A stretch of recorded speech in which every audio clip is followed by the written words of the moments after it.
পরে আর ভয় না, বলছি দেখেই বানাবো নাকি, জালিম পরে এমনি আর আমার দাওয়াত দিব খুললে। আল্লাহ লা হাওলা ওয়ালা কুওয়াতা ইল্লা বিল্লাহ। সেই যুগটাকে বলা হয় বর্বরতার যুগ। আচ্ছা, বর্বরতার মাত্রা কত দূর ছিল যে ওদেরকে ঠিক করতে আল্লাহ সর্বশ্রেষ্ঠ রাসূল আনলেন? ইতিহাস পড়লে দেখবেন শরীরের পশম দাঁড়ায় যায়।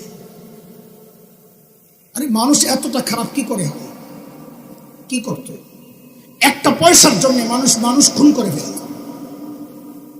মূর্তি পূজা এখন হয় কি হয় না?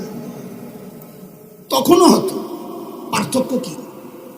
এখন মসজিদের মধ্যে মূর্তি রেখে পূজা করা হয়, অথচ তখন বাইতুল্লাহর পাশে কাবার চারপাশেই ছিল 360 মূর্তি।